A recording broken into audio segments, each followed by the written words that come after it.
Hello and welcome to Nerdarchy. For nerds, by nerds. I'm Nerdarchy Dave, and today I'm joined by Levi Davis, and we're going to be talking about Legends of Kralis and whatever else comes up. How are you doing today?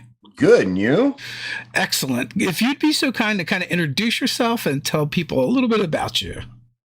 Well, my name is Levi Davis, I guess the backbone designer of Legends of Kralis. It's not much. I saw one of your interviews last Friday, and she's right. I'm not a big hype man about myself, to be honest with you. I've been playing games since 1977. Yes, I'm older than I look, I guess. Yeah, because I was two. You were two. Wow. I was two. I probably look like I'm 15 years older than you, 20 years older than you. And I've still got my original light box from 1977 that was given to me as a Christmas present, and the rules chainmail to actually play the game from 1977. So I've been playing for a long time, I guess. I don't know if that gives me any gravitas. No one's come to my door and said, here's an award. And I'm like, so. Yeah, I don't think it works that way. I mean, heck, right? There's plenty of people who have done things wrong for a long time. Right.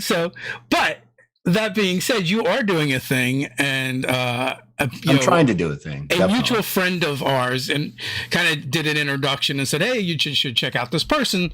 So I suspect you're doing something right because they're an awesome person.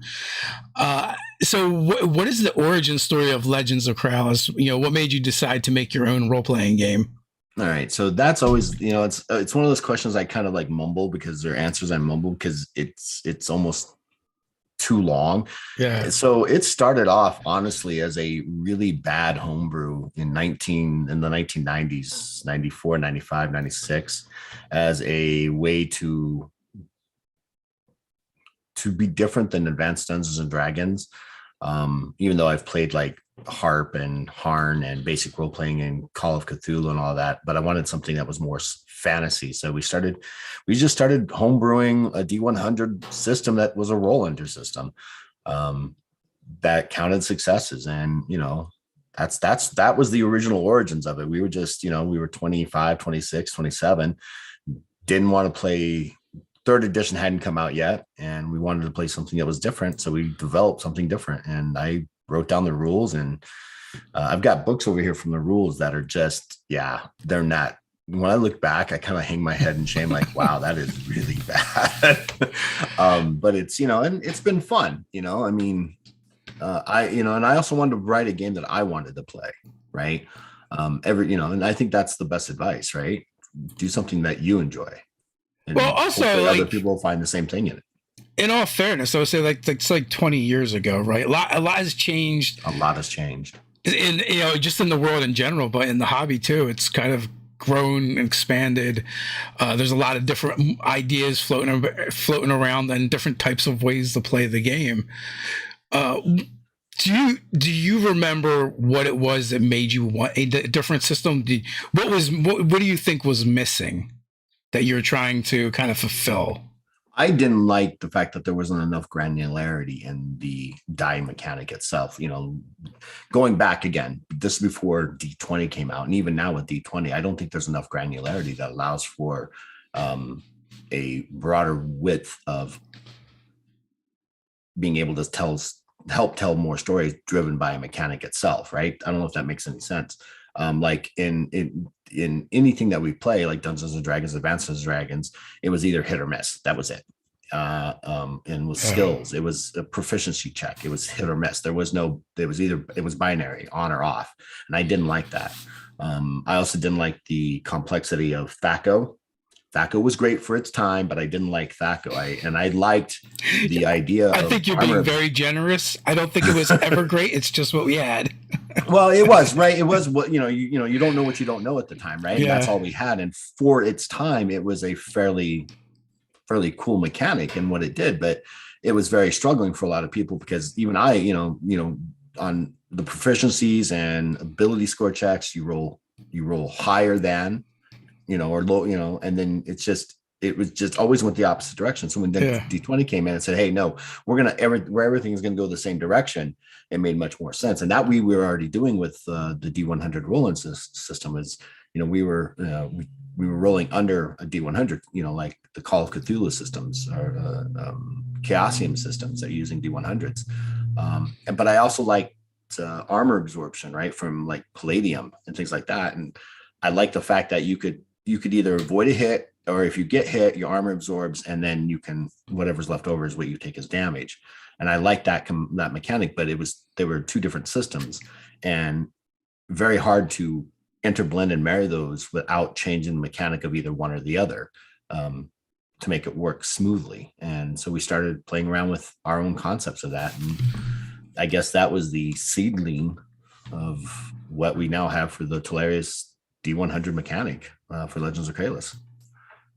So we have our first question in the chat. Also, I do want to let people know there are links down in the description to follow Levi Davis. And also, Legends of Kralis is currently on Kickstarter. There's a link to that as well. There's, I believe 20 days or so left. About 21 days. 21 days left. So you got some time to go check that out if you want to. Comrade wants to know, after being an RPer for so long, what keeps your passion, interest in the game? That's a good question, actually. It's, for me, it's all about the players. I love, let me preface this. There are people out there like, oh, I'm a forever DM or I'm a forever GM, and they kind of feel like they feel bad. I like being a GM. I'd rather be a GM than a player, to be honest with you, because I get to see the stories build, right? I get to see, it's kind of like the man behind the curtain. I get to see all the things that are happening, and that keeps me going, right? And then playing with different people and watching their characters develop and change and those kind of things, I think is always has always been something that has driven me and kept me going. Yeah, I feel like, in different portions of my life, I game for different reasons. All right, in probably the very earlier days, it was more about like the game, playing the game, and developing the stories. And then at a certain point, it just got to be the thing that I did with my friends during the weekend. And it didn't, like, the gaming didn't matter as much. It was more like just an excuse to get together and hang around. Like, we weren't hanging out at the bar. We weren't, going out carousing or whatever. This was like our way of, bonding, I guess. We're not sports people, so we weren't going to get together and watch the game, so it was just like, it became the thing. And then later on, it morphed into that plus, being about the game experience as well.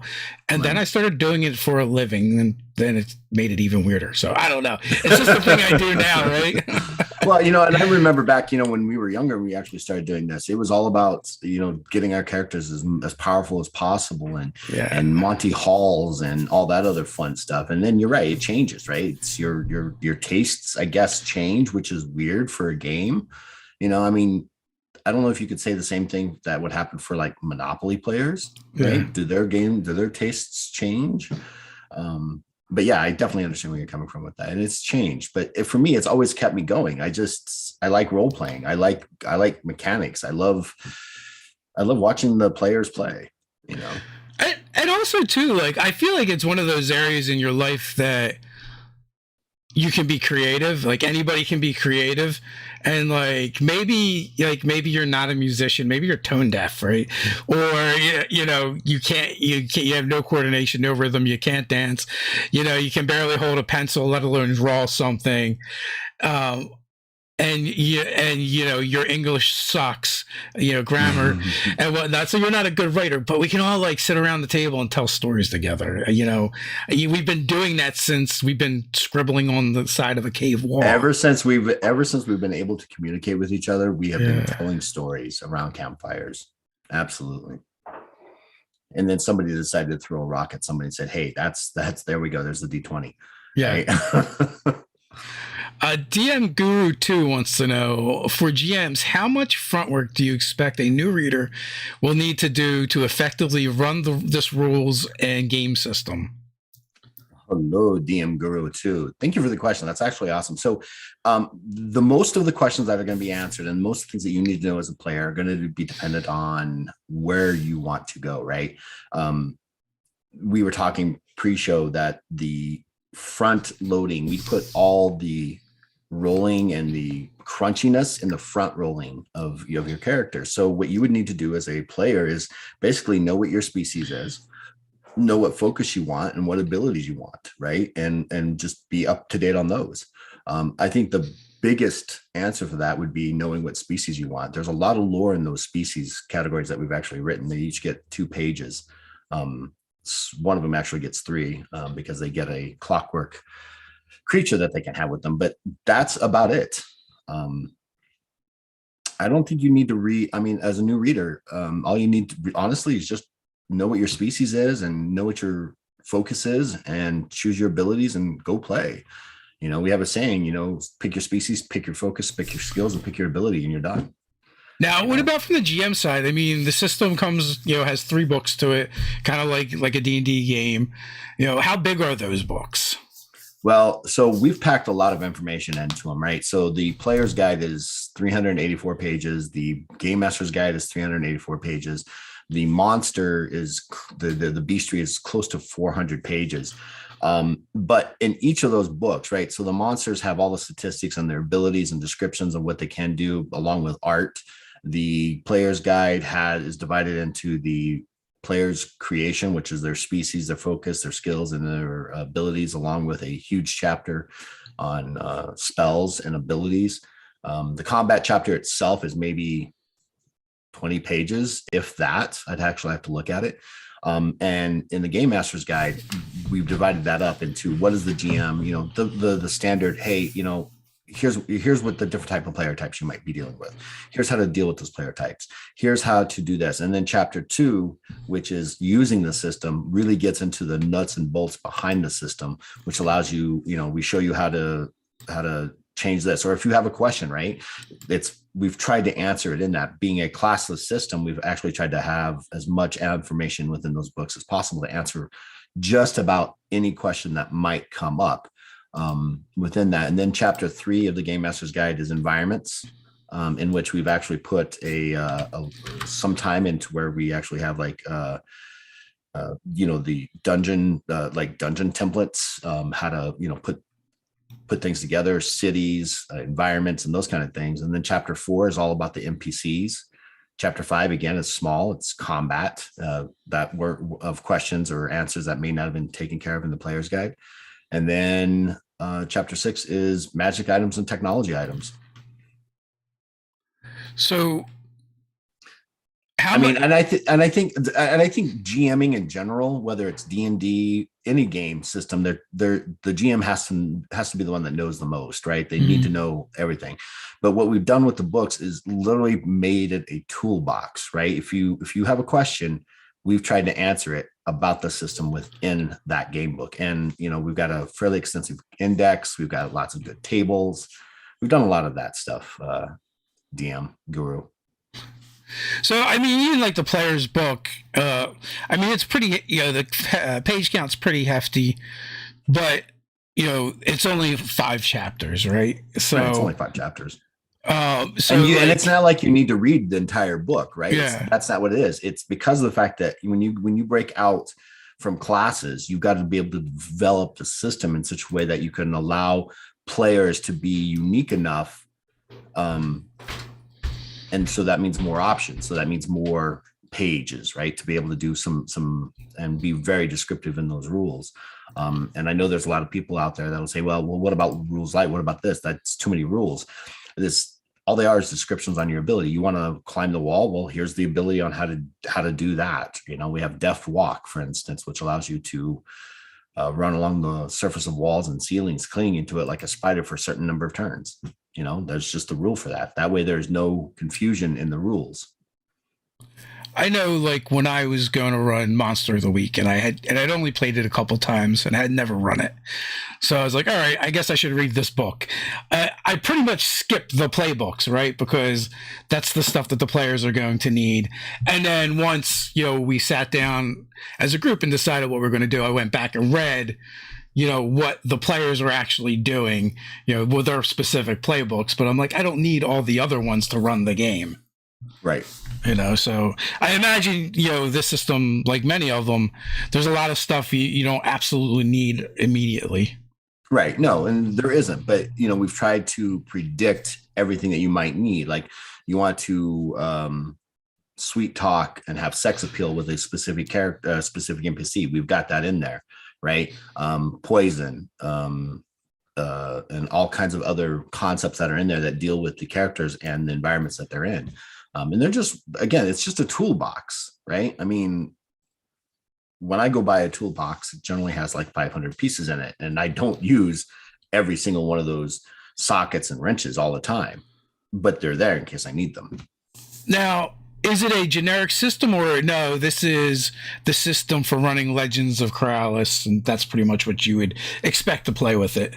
Well, so it's yes and no, but yeah. Right. So it's generic enough to where if you want to go off and do your own thing using the rules for Legends of Kralis to build your own world, you have these 15 species that have their backgrounds and those kind of things and things like that. But there's lore built within the descriptions of the piece of the species that if you want to just play Legends of Kralis and in the world of Legends of Kralis, you can do that as well. It's generic, and it's generic, but not so generic like GURPS, where you can put it anywhere, but it's also specific enough that you can play and feel like you are part of the world. And so in the description of the Kickstarter, it says it's an Aetherpunk RPG. What exactly does that mean for someone that isn't familiar with the term? Right. So Aetherpunk is literally a science fantasy, right? And I guess the best way to do that is if anybody's ever played Magic the Gathering, you've got these different worlds that have Aetherpunk in them. There's clockworks, there's steamworks, there's weapons that are based off of the use of elements or energy. There is you can travel, around the world in airships. You can go out into, we call it the void, because we didn't want to use space because space has a lot of terminology to it that you can't use. We call it the void. You can travel from one planet to another planet that's out there in the solar system or the Sylvestris of Kralis, or you want to go to a completely different galaxy. You can do that. You can play in each of these different types of settings, in a sense, right? So you could be in a village where you're going to go do dungeon crawling, and oh, by the way, the goblins, we don't have goblins in that sense, are all carrying pistols. Good luck, right? Or you're gonna be air pirates or privateers, right? That chase down pirates, and maybe you're in the employ of the Senate of Dodota Shiva, or maybe you're running illegal arms and other things to void bases underneath the of one of the multiple cartels that your GM comes up with. If it depends on what you want to do and how far you want to take it.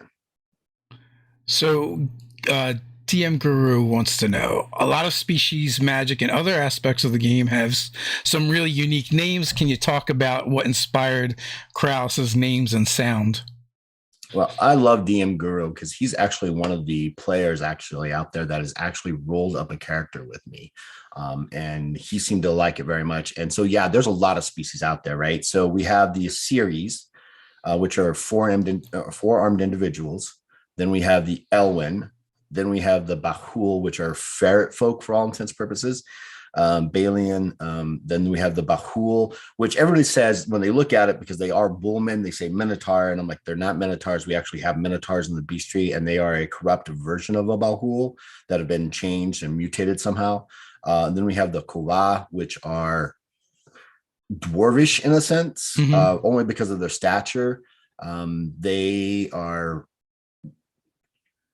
great builders in the sense, but so are a lot of the other species. Then we have the Fencanor, which are larger species that are like humans, but just much, much bigger and a different type of aspect. So do you draw from any particular source for the naming conventions, or you're just like, I like the way these sound together, slap some letters together? Right. So being a conlanger myself, I I've actually developed languages for all for all 15 different species, and their names actually come from their own languages, right? The only one that's common is human, and we have a common language, but it's more like basic, I guess, in the sense of like Star Wars. Yeah. Right? Everybody can speak basic. And so that's where I drew from their names. Now, did I draw from different mythologies and different influences? Absolutely. Like, for instance, the Osiris are four-armed individuals, which are a throwback and a bow to Burroughs' Green Martians, right? You have the Fenconor, because I liked larger the mythology of the larger humans being around. Jakara and Canis, and I will flat out tell you this: they are influences from my childhood cartoon watching of Thundercats. Yeah. Right. Trolls, right? People think of trolls and you think of Dungeons and Dragons trolls. Well, my trolls actually were influenced by the 10th Kingdom, the CBS miniseries that happened, I don't know how many years ago, right? Let's see here. We have the Kova, the Havatu, and the Rakas are all the same cousin of species, because they all were morphed and mutated by the more ancient species that was fighting against chaos tens of thousands of years ago, and they split into three different ethnic groups in a sense, right? And then we have the Balian, which are on their fifth, in their mythology, on their fifth cycle of life. This is the fifth generation, the fifth emergence of their worlds, right? That they've actually come through. The Elwyn are desperate dimensional survivors and refugees, being chased by more powerful foes that want to see them eliminated, the Lorkach. So you've done the languages for each one of these? Yes, they have. There's a dictionary or a representation of words of common up to 2,700, I think 38 words for each of the different languages. Some of the languages are shorter than that because they have one word that means multiple things, and they've all been written. So I can pull up these words as I need to. Is that in any of the books? Yes, actually. Well, yes, there is. So in each of the books, in each of the species, we have a very small basic grammar of certain words to their languages, right? And what's interesting, we also give, in each of the species, players the options to choose different names, surnames, first names, and like that. And what's been interesting is some people do that. They're like, I just want to do that. That's cool. Some have actually gone into the little dictionary, which is, I think, like 25 or 30 words, and have put names together based off of those words. Yeah, that is a lot of work. I've spent a lot of time doing this. I mean, I don't know. I like doing it. And that goes back to answering the first question. What's kept me going is because I've got so much that I want to say and so much I want to do and so many cool concepts that I see come across. I'm like, oh, that's really cool. I want to do something like that, and I want to do this, or my players want to go this direction. Hey, how do we get from one planet to another planet without using spells? That's a good question. Let's figure it out, So I know that you've run a bunch of this and have played it a bunch. Is it kind of out in the world with play testers of like other people who are running it? So there are people. There's some people in the Pacific. There are some people up north of me here in Phoenix that are running it. There's a couple people in I want to say the southeast, like Georgia. I think they're Georgia or Alabama. They're running it there. We have friends that are part of the Dragon Con that are looking into it and rolling up characters and playing it. And I get emails from them all the time about, hey, how does this work? And then I've got the players that I have in Britain. Two of them are playing with me now, so they can learn how to GM it at local conventions coming this summer in England and in, I think, France, if I remember correctly. I'm probably spacing that. So there are groups out there that are playing it. And it's interesting to see how they all come across things. And they've all been very awesome about feedback. Hey, what about this rule? What about that rule? Things that, again, when you're a classless system, you can't you try to anticipate the biggest breaks, but there are smaller breaks and builds that you're like, wow, that's a cool build. That's not supposed to work that way. Right. And you change it. But then again, Yeah. there are parts of the system. It's just like, I don't know. Cool. Legends of Kralis doesn't care that your character can hit somebody at first rank 10 times. Doesn't matter. That's What part of the system. That's part of being a legend. for people that aren't aware, like what is the basic system? So the basic system is a D100 roll under and count success system with an active defense part of it, right? Um, and so basically you have your skill score. Let's just say 50 for easy terms. And for every on a D100 that you roll, for every 10 below that, you gain 1 success. So if you roll a 30, you've got 2 successes. If you're attacking somebody, they get a physical defense and they have to roll underneath their physical defense. And if they meet or beat or have certain number of successes, they counter your successes. In skills, you can either fail, right? So if you don't make your 50 and say you roll a 60, you fail with complication in a sense, like something else happens, right? You're picking the lock. Well, you've started to pick the lock and you failed. Now your lock picks are stuck in there, right? Or if it's a really massive failure and it's not enough to be a critical failure, okay, your lock picks have broken off in the lock and you're gonna have to figure that out. Oh, and by the way, here come the zombies, whatever you want to say, coming behind you. So you're gonna have to work on that. And then we have critical hits, which are an OT 1 through OT 5. Then we have critical failures. Always these two never change. 96 through 100 and OT 1 through OT 5 are critical hits and critical failures. And when you do a critical hit, we have an exploding D10. And there have been players that have gotten 33 successes with 1 hit and 1 check. Yeah, I've seen some interesting things happening with the exploding dice. The first time we played with the system, we were actually just checking out someone else's game and they incorporated it. And the creator came and ran a game for us. And my brother ended up with the highest roll they had ever seen. But it was for some innocuous check that didn't actually matter that much, of course. Right? Yeah, of course. It's the one check that you don't really care if you succeed or fail at, and it's the one that you succeed the best at, right? Yeah. So, what with the feedback you've been getting back, have you found people that are possibly like running the game in ways you weren't expecting? Oh, absolutely. I mean, I think that's the thing is, as a game designer, when you give it out to the world, you're like, okay, here you go. And they come back and say, hey, I'm doing this. I'm like, oh, wow. The rules are there for you to do that, but I wasn't expecting you to go that route. Right. And so it's interesting to see how they're playing it, but they also come to me and ask, how are we supposed to do X compared to Y? And I'm like, well, you could do it this way or that way. And I give them options.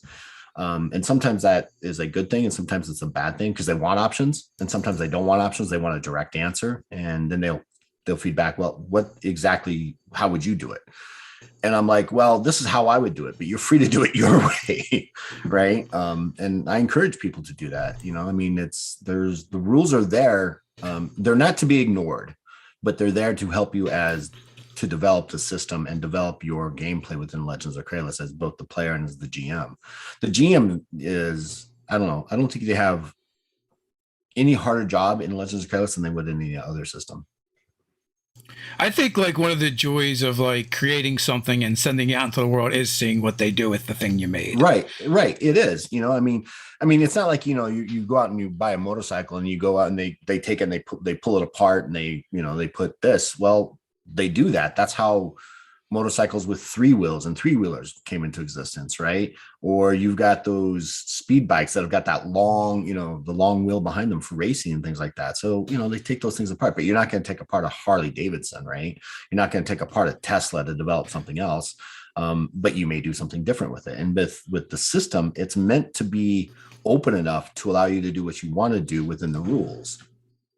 Right. I mean, you have to take everything in the aspect of the rules. I don't think it matters what system you're playing, right? Whether it's powered by the apocalypse, whether it's any of them, you got to play it by whatever the rules are there for, right? I mean, or am I not?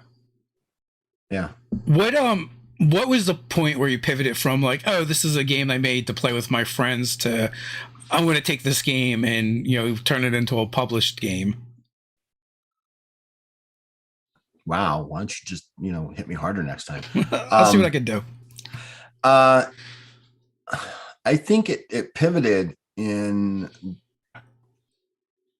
at one point where we were actually playing it. We were actually playing it at game stores, and people started getting into it, and we started to refine it. And people were like, "Hey, this is cool. I like this D100 roll under system. What else are you doing?" And we just kept playing it and moving it, and then we just got into the design of things, and we pulled back and we started designing, and we go out and show it. People are like, "Oh, this is good. I like this." And so we're like, "Well, would you want more?" And they're like, "Yes." And and that's limited experience, right? It's not like I've ever been to Gen Con with the system or Dragon Con. Just financially, it's hard to get out to those things, but we plan on going eventually. I would say we also live in a time when it's easier than ever to, like, if you have an idea, to try and bring your idea to life. I mean, well, absolutely. When I first started writing it, right, I was using Word and putting those in, incorporating images for, little boxes, and you didn't have this capability of what you're doing now. You've got a lot of self-publishers out there, and a lot of publishers now and indies that can design their whole thing. I went from Word to PageMaker, and then PageMaker to InDesign, because when Windows updated, PageMaker could no longer work with it, and then Adobe was no longer supporting PageMaker. And so, I'm doing everything in InDesign and those kind of things. So it's a lot easier now to publish things and put things together in neat packages than it was even 10 years ago, 15 years ago. And what's next after Legends of Kralis? That's a good question. I don't know. I know that we have other things in the works, right? That we have a D10 rolling a D10 light system where it's the same mechanic, except it's just using a single D10. We want to do a kids version of this called Kralis for Kids. We also have the next big thing is going to be producing the hundreds, and I mean hundreds, if not almost 1,500 pages worth of campaign lore and world lore that I have written out eventually. Then we had like a little board game design that we threw together, and it was kind of fun. But board games today have become a beast upon themselves and are so in depth anymore that I don't know if we'll ever do that. Even with card games, but just producing more stuff. My vision for Legends of Kralis is not to necessarily have another version like 2.0 or 3.0 or 4 or 5 or whatever. I wanted to create a system that will last, and if there are updates, there'll be updates, and it will be updated. It won't be this is a new version. It's just an update, right? And we're also kind of debating on working on, we've worked on it a little bit, a D20 version of the game where two people could play at the same table, one using a D100 system, another one using a D20 system.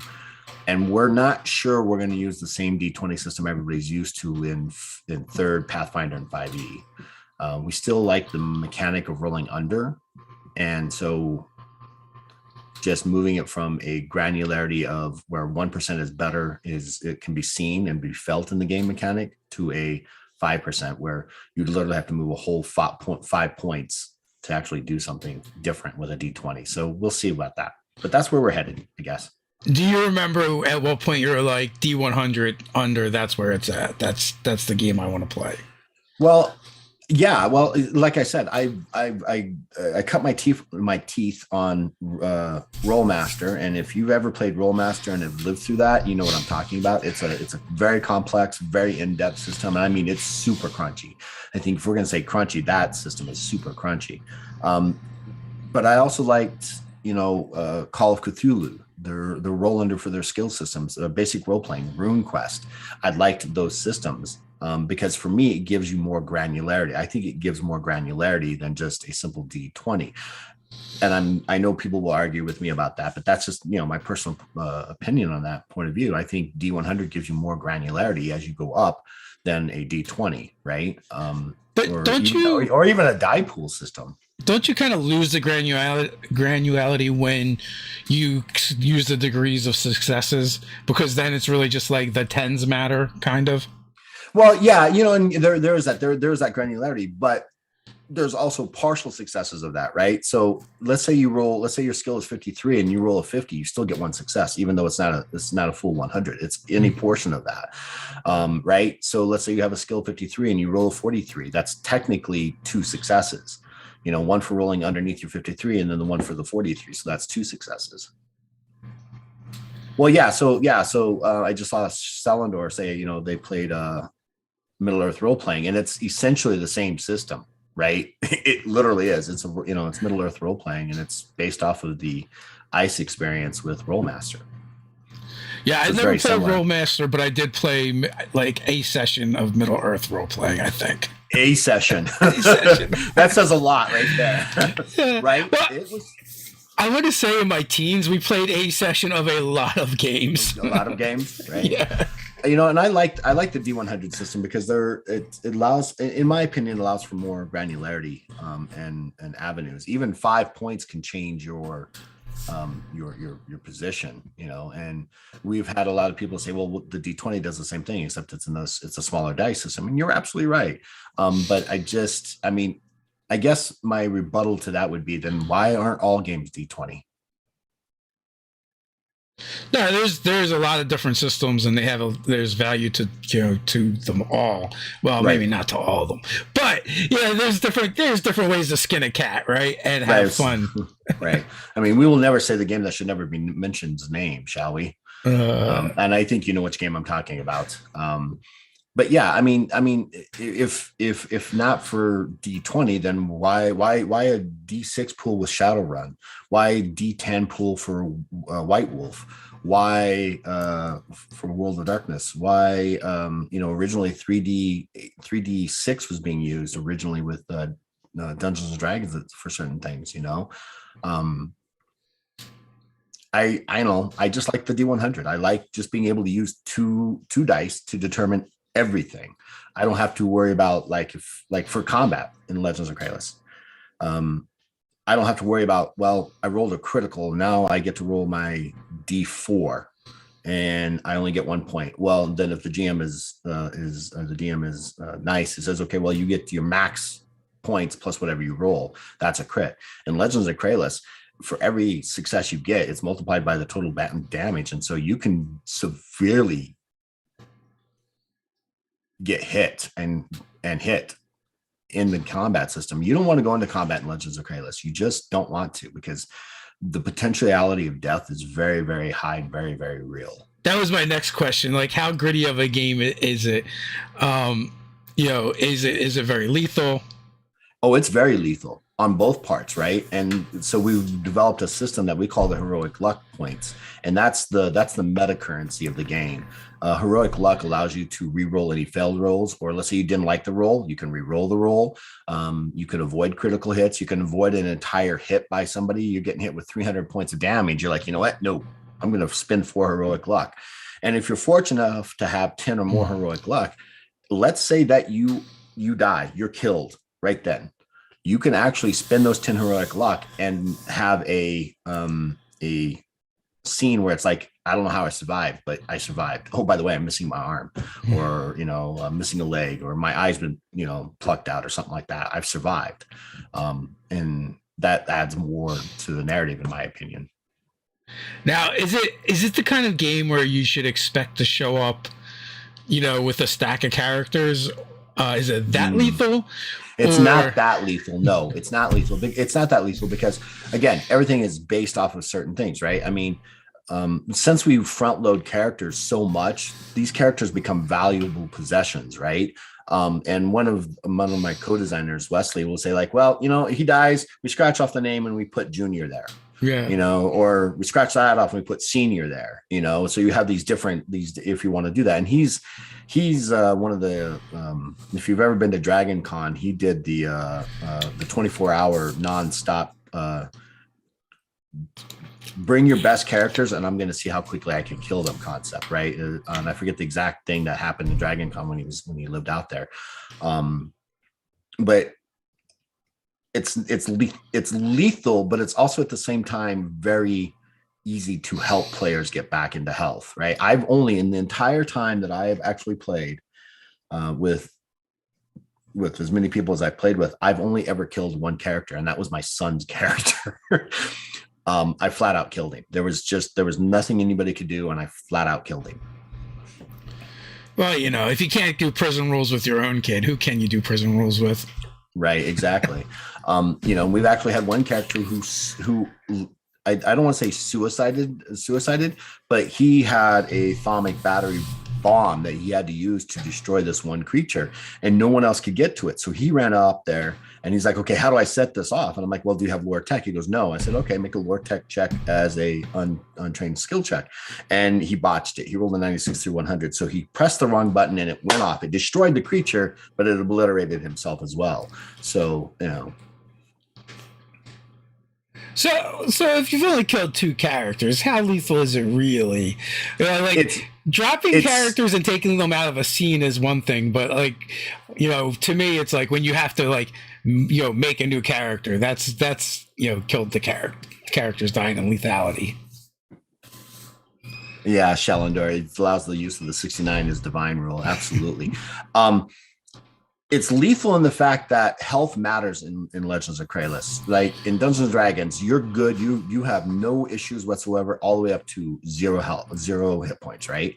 Legends of Kralis, if you're at half health, you suffer success loss. If you're at a quarter health, you suffer even more success loss. So when you're actually trying to do something, you could suffer anywhere from -3 successes to -6 successes. So you potentially get worse, which allows you to die. Now, I don't like characters to die randomly, obviously. It's not something I want to do, but if it's going to happen, it's going to happen. And you could be killed with a single blow. I get 33 successes on you and you fumble your defense, or you're not able to make your defense, or you don't have enough heroic luck. Even at a base of 55, I'm doing 185 points of damage to you in one hit. That's going to be enough to go through your armor and blast into you and potentially kill you. Now, what does that mean, as far as scope, right? They're just numbers, right, at this point. What does a basic character generally start with for hit points? Well, that depends on the size, right? So large creatures start off with 60 plus their stamina and willpower modifier as their health. Medium creatures start off with 40 plus the same, and then smaller creatures start off with 20 and the same. And each time you rank up, you have the opportunity to increase your health or your fatigue points, depending on what you want to do. So you can do that. So they start off with between 60 and 70 for large creatures, and between 24 to 30 for small creatures if you're really good at that. But what makes it lethal is the fact that you're still soft, even if you've got all this stuff on. I mean, one of Wesley's characters, Vlad, is a priest of Hadak, with the god of war, and he has a completely defensive character. He's got shields. He focuses on elemental shields, bringing up things and protecting other people, right? And he can stop a lot of damage. But there's still that point where I've actually taken him down to where he's like, I don't know if I'm going to make this. So Doug wants to know, is there a potential death spiral? Yes, there is. So once you reach 0 health, you start to make what's called holding 0 checks, which is basically a stamina check that increases its difficulty each turn that you're doing. Now, while you're holding 0, you can perform 2 actions. You can move or perform another action. But anytime you do, you must make an immediate holding 0 check. If you fail that check, you fall unconscious and begin bleeding out really badly very quickly. So you have a certain number of turns left to live based off of your stamina score. So potentially someone could intercede and keep you from dying. Right. That's what I'm saying. I've never really fully, I've gotten people they're, 2 turns from now, they're going to die. And someone finally rushes in, and saves them. They do a healing check and they stop their bleeding. Well, they're no longer bleeding and they're no longer dying, but they are so far into their negative health. You all are going to have to leave the situation and come back, if that's a situation. Or if you're in a dungeon, you're going to have to find a room and hopefully hold up and spend the next 8 hours or longer trying to heal them and get them back up and ready, right? And in the downtime, that's easy enough to do. But when you're in the middle of it and you've got 4 characters and they're facing 6 or 7 really tough bad guys, one of them goes down, then you have to start worrying, because if one goes down, it's not too long that the second will go down and the third, and then you've got one left, right? And I've seen that happen. I've never TPK'd a party. I've knocked out parties that I was going to TPK and they've ended up as prisoners, but I've never TPK'd a party. But is it potentially? Absolutely. So I guess Doug says, I meant if a character is effectiveness lessens as they become weaker, then it's easier to fail before incapacitation. Yes, it is. Yeah. So that's the death spiral, right? The death spiral would be like if you're at half health, you're at a negative into any of your skill checks. And then when you're at a quarter of your health, you're even at a worse negative, and things like that. So yeah, you've got this slow death spiral that happens, and it's a lethal system. It is a lethal system, but it's not like you must come with 9 characters, and things like that. It's a lethal system. I mean, when you've spent, some it's time not a DCC funnel, right? No, right, exactly. It's also not a mothership, right? It's not that either. It's not a DCC funnel at all, but it's scary, for some players. Like, oh my God, I'm down. I can't do anything. Oh, and the guy's about to bite me, I almost killed my wife's character. I almost killed my wife's character. Man, don't kill your wives. They're characters, right? Maybe, right? Where one of the monsters ripped out her heart, and if the 2 lore tech guys that were there and the healer were not there, she would have died. But they put her in a semi-suspended animation. They built an Iron Man heart. That's how they described it. We want to build an Iron Man heart, and put it in her. Can we do that? And I'm like, go for it. And they actually, so there's a little Elwyn somewhere in the Omniverse that's got a pink diamond-shaped heart in the middle of her chest. As you do. I was wondering how you're going to fix that. So right, that's and so there's these skills. There's an ability called craft, biomechanics, which allows you to replace arms, legs, eyes, hearts, wings. You can even fashion wings to somebody. They want a tail, you can fashion a tail to them, and they all come with relative costs and time to do so. But that's what they used. They built a heart for her and succeeded very well, and she's got this pink diamond shaped heart now that keeps her alive. I was going to say the system combines 2 of the things I like the least, being long character creation times and quickly needing a new character. It is a bad combination. Well, right. And and the system doesn't, the long character creation and like for me, because I've, been doing it for a while, I can create a first rank character in 15 minutes. Right. I can then rank that character up to 20th rank with the character creation to 20th rank in about 30 minutes. And what is the rank system? Like, I noticed the ranks when I was looking through the bestiary. So, well, we have different ranks, right? And the ranks are equivalent to levels, but they're more than just that, right? Every time you earn a certain number of merit points, not experience points, but merit points, you get to rank your character. And every time you rank your character, you get bonuses that you get to choose from that. And they are typically, you gain 1 new heroic luck. You gain the ability to choose from 2 specific rank, choose from 6 specific rank bonuses. You can increase your health, you can increase your fatigue, you can gain more heroic luck, you can repurpose an ability, you can get rid of insanity, and other things like that. And then every odd rank, you increase your skills. But every rank, you gain a new ability as well. So it doesn't take long to get where you want to go. Where do the ranks max out? Like 20, 100? I don't know. I don't know. I don't I mean, we have monsters that are in the bestiary guide that are ranked 40 and above. So what's the sweet point? We're not exactly sure, to be honest with you. I think it's between 15th and 20th rank is probably the sweet point, because we have rules for taking characters in to make them deified, which are almost like demigods at 25th rank. Wesley thinks it's 12 to 15th. So we really haven't figured out what's the sweet point for that. Where does it become, this is too tedious, or this is not fun anymore? We've never figured that out. We've played characters all the way to 15th, 20th rank, and they're still just as powerful and just as fun as they were when they were first rank.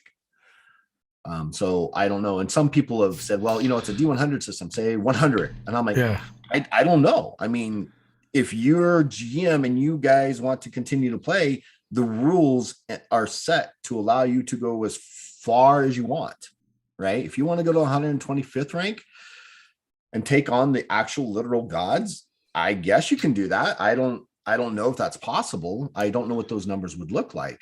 Well, I do have an idea what those numbers look like, to be honest with you, but I don't know. Yeah, I don't know if there's an endpoint. So do you use the ranking system kind of like the leveling system in D&D, in the sense that, like, if you were writing an adventure for public consumption, you'd be like, here's an adventure for 4 to 6 characters of rank 5 to 7, for instance? Well, and that's the best way to do that, right? It gives the GM the idea of about what power rank this would be, right? What monsters are going to be in here. The monsters themselves, we gave them a range of effectiveness, right? So let's say we take a 10th rank monster. They are a challenge for anybody underneath. They're a very deadly challenge for anybody that's 8th rank or less. But an easy challenge for anybody that is 12th rank or more. Right.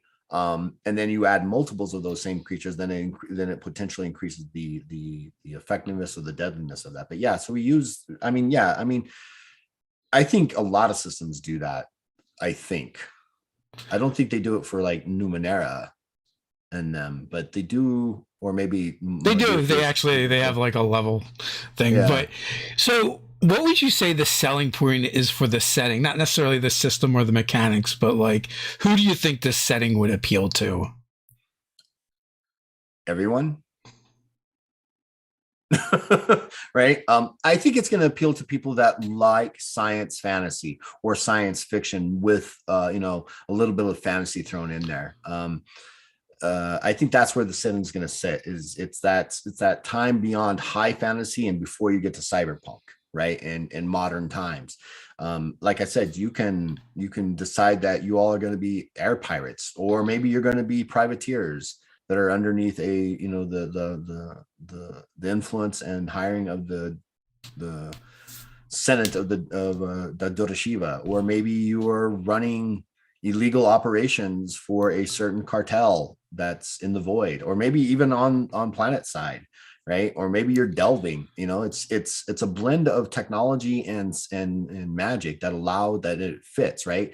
One doesn't overtake the other. And we've actually created parts of the world that sometimes magic just fails. It just fails. It's been cursed or what have you. Or we have where technology just doesn't work because there's this magic, this residue of magic that dampens the use of that. So you said you've mentioned that you generally prefer to be a GM over a player, but have you spent a decent amount of time playing in the system?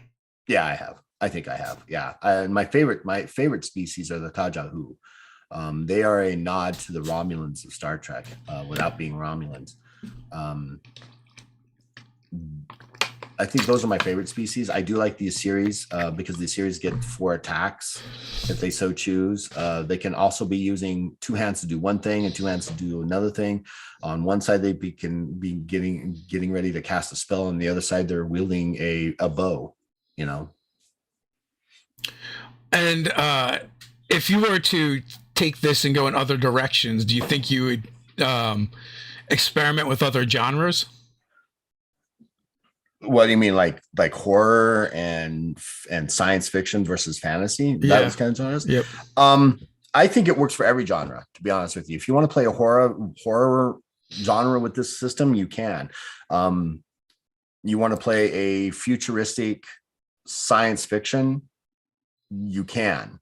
The system is built to be that flexible to allow that without it being too one way or another. That's why I call it an Aetherpunk or science fantasy, because it allows you to go in two different things. I mean, Arthur C. Clarke said, technology, magic is just possibly technology that we don't know anything about yet. Nice.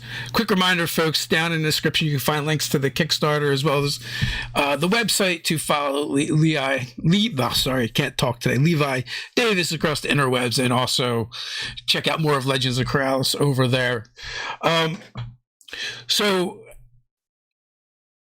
how long have you been working on bringing it to market? Because you said you've been working on it and kind of writing it up for a long time now. But when was the epiphany? Okay, this is going to be a Kickstarter. I believe you do Twitch streams as well. So, being stuck in the design hell in a sense, right? Making sure all this works, and you work with specific play testers.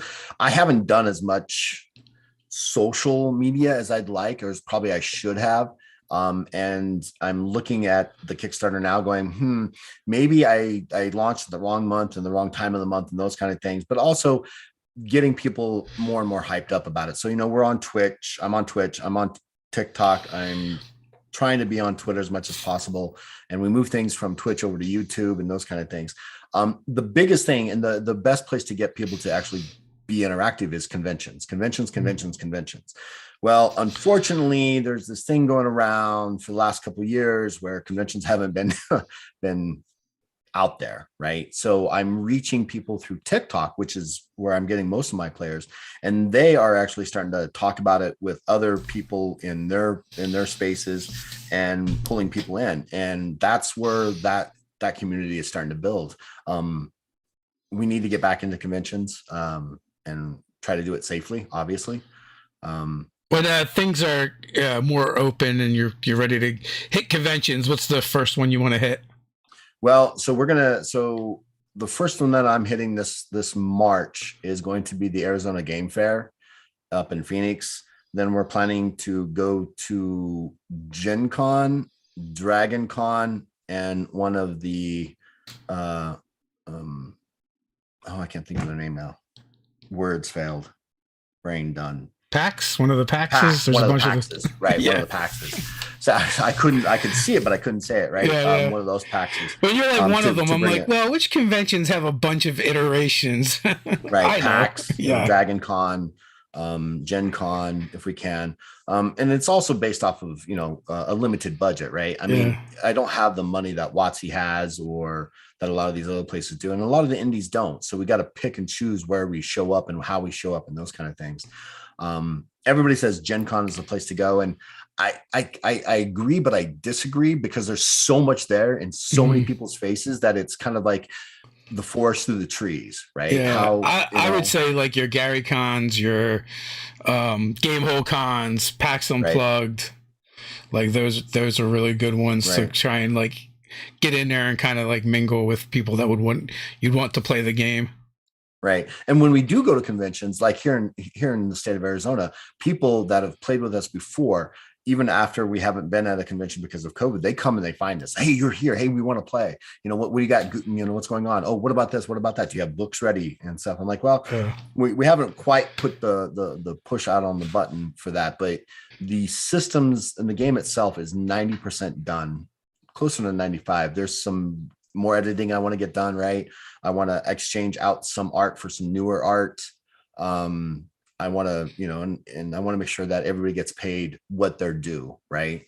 I've spent a lot of personal fundage to the horror of my wife at times to pay for the art. I mean, if I sent you the Tolarious Bestiary, the Legends of Kralis Bestiary, all that art has been paid for, all of it, by various artists. And the major artist that's out there is Joseph Garcia. He's done 90% of all the beasts in that guide. He's an incredible artist, and go check him out. Art of Joseph Garcia on Facebook. He's always looking for commissions. Nice. Yeah, art is definitely not inexpensive. So, No, right? I mean, each of those images range anywhere from 75 to $125 a piece. yeah, So think about that. If I've got 400 pages, I'm aware. We've put out a book that was very art intensive. You know, right? our out of the box encounters was 55 encounters, and each one had a map and a piece of art to it, and then there was other art on top of that. So yeah, I know what it is to spend on art, Right. and it's worth it, right? Artists, Well, it it's is, worth right. it. It's what So, brings, that's what brings the imagination alive with certain things, right? Um, One of the things that people have asked is why didn't I go color? Well, I personally like black and white. I find black and yeah, white to be more readable, easier to read. It also, I think the art allows for variations in themes of what people think they might look like. Do I have color versions of some of this art? Absolutely. I've taken some of the pieces that I own and I've actually colorized them to, hey, this is what it looks like if it's colored, yeah. right? And if we're able to get to a Now I'm just potential picturing spot, Levi with crayons and the right, black and little white. tinctures, This is what it right? looks like. This is what it looks like, coloring Yeah. outside of the lines, kind of thing, and those kind of things. But that's what I mean. That's what it's all about, And I want to make sure that in today's world that the artists get what they need, right? I mean, Yeah. it's not like they spend years doing that. Pay them what they're due, and then vice versa. All the time that I've spent in doing this, I just want to make some of the money that I've spent out there back, right? To at least appease my wife a little bit instead of it just being a hobby that I'm throwing money at that goes nowhere. Do you guys want to see Levi be able to stay in his house and married? Well, there's this Kickstarter you can support for a low Right. price. Save my marriage. Right. Come support the Kickstarter. And the Kickstarter is actually really kind of cool, right? I mean, I've got 3 levels. I have one that's called the Legendary Experience, in which you get all 3 of the books, digital print. You get all 3 of the books PDF that are fully bookmarked, and they have internal links. You gain a Legends of Kralis players journal that we have. You also get the GM's quick reference, which takes all the major core rules that you're going to need at the table and puts them into a little journal for you. They're 60 pages, but 30 pages each. A 24 by 36 color map that I did that I might actually reach out to Glenn Seal, who's done a lot of amazing maps, and see if he's got time to, throw me a map together and make it a little bit better than mine. And then the Legendary Adventure that was actually written by myself, and character generation and biographies were written by Philip, who's Snark and Bourbon on TikTok. Snark and bourbon, love it. So we are at we are just past the hour mark. Final thoughts before we head on out. No, other than thank you for taking the time out of your busy schedule to come talk to a really small indie about fulfilling a small little dream, I guess. The Kickstarter's live. We could really use we're in that mid slump, right? We started off well, and that's like, right. And that's making me, everybody's like, they're trying to, we're going to wheel this for you. And I'm like, okay, you guys wheel it for me. I'm going to be preparing for the demise so I can move on. Right. And that kind of stuff, but definitely come out and check out the Kickstarter. We have 3 levels, 15, 45, 65, and $120.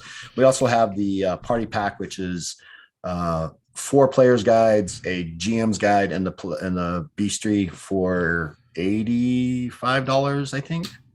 Which is a huge, significant sell on it. I mean, each one of the books is about $29.99, roughly. Cool. So it's not bad at all. Folks, go check it out. Links are in the description. And until next time, stay nerdy.